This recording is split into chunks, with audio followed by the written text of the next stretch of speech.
Pada bahagian atas sudut merdeka SJKC Chung Cheng dilekatkan banyak jalur gemilang dan bendera Sarawak, melambangkan penghormatan dan kasih sayang terhadap negara dan negeri. Tajuk Sudut Merdeka yang berwarna-warni melambangkan rakyat berbilang kaum yang berbeza adat, namun hidup bertoleransi, bersatu padu dan penuh kasih sayang. Sudut merdeka kami dibahagikan kepada 9 bahagian. Pertama ialah kad ucapan Hari Kebangsaan dan Hari Malaysia yang dihasilkan oleh murid-murid untuk dihadiahkan kepada rakan atau guru yang berbilang kaum. Bahagian kedua ialah pameran tentang perjuangan tokoh-tokoh kebangsaan negara, tarian tradisional dan makanan tradisional di Malaysia. Bahagian ketiga ialah pengenalan tentang tema dan logo Hari Kebangsaan dan Hari Malaysia tahun 2025. Bahagian keempat ialah permainan merdeka. Inilah bahagian yang paling menarik minat murid-murid.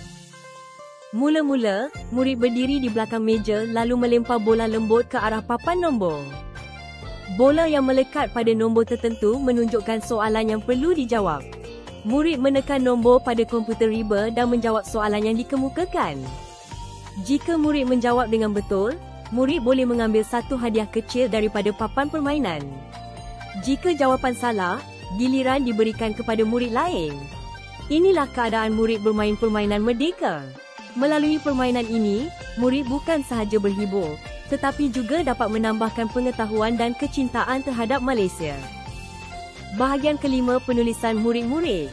Murid-murid menzahirkan perasaan cinta, sayang dan kebanggaan mereka terhadap tanah air Malaysia yang tercinta melalui penulisan dalam bahasa Cina, bahasa Melayu dan bahasa Inggeris. Bahagian keenam ialah hasil seni murid-murid.